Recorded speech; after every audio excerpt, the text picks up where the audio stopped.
En première page de tous vos quotidiens, madame, monsieur, que vous n'avez pas encore lu probablement, eh bien, il est question de la Grèce, Patrice. Absolument, William. Vous vous rappelez Coluche, il commençait souvent ses histoires par « c'est l'histoire d'un mec ». Eh bien, ce matin, c'est l'histoire d'un mec qui n'arrive pas à trouver le sommeil. Il tourne, il se retourne dans son lit. Sa femme lui dit « mais qu'est-ce qu'il y a ?» Et il lui répond « j'ai emprunté de l'argent au voisin et je ne vais pas pouvoir le rembourser ». Alors sa femme se lève et lui dit « attends, regarde ». Elle ouvre la fenêtre, elle appelle le voisin et elle lui dit « dis donc, mon mari, il t'a...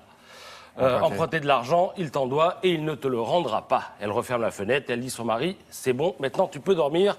C'est lui qui ne dort plus. Le mec en question, eh bien, celui qui dort désormais mieux que ses voisins européens, il fait la une de la presse ce matin, hilar, et je dirais même qu'il enthousiasme certains titres de la gauche radicale, convaincus que le peuple grec vient de donner une leçon de démocratie, de courage et de maturité politique à l'Europe tout entière. Ce sont en tout cas des mots que l'on retrouve sous la plume de Jean-Paul Pierrot, l'éditorialiste de l'Humanité, qui veut croire à la relance du combat pour une Europe sociale et non pas une Europe aux petits soins avec les banques. Alors, si certains se réjouissent ce matin, d'autres prennent acte de la victoire d'Alexis Tsipras et n'attendent pas la fin de la fête pour évoquer l'avenir. À court terme, pour les Grecs, il va y avoir du changement. 300 000 familles vont retrouver l'électricité qui leur avait été coupée pour cause d'impayés. Le salaire minimal va passer de 580 à 750 €. La santé sera gratuite pour tout le monde. La télé de service public va rouvrir ses portes. Tout ça, selon le site internet du Monde, va coûter pour commencer 12 milliards d'euros.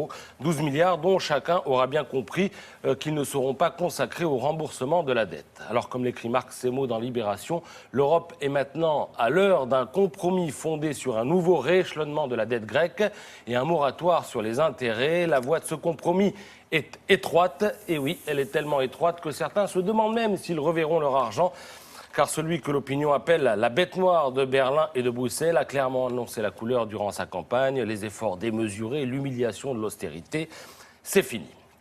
Alors l'Europe pourrait envahir la Grèce pour récupérer ses sous, mais elle est allergique au conflit et en plus, comme elle a peut-être quelques responsabilités dans l'affaire, elle va devoir accepter de chercher des accommodements. Mais elle a toutefois bien intérêt à calibrer ses concessions.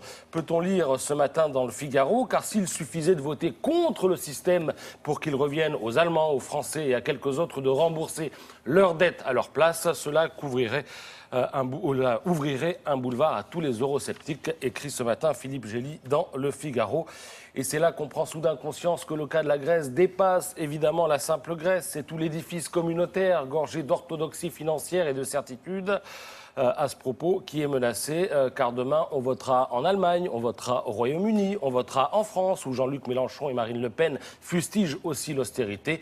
Oui, la Syriza a ouvert une brèche, comme on le voyait tout à l'heure à la une de l'Humanité, et si d'autres pays s'y engouffrent, eh bien ce sera pour porter la gauche radicale ou l'extrême droite au pouvoir. Alors il est aussi possible que l'Europe ne marche pas dans la combine et qu'on en arrive à ce qu'on appelle le Grexit.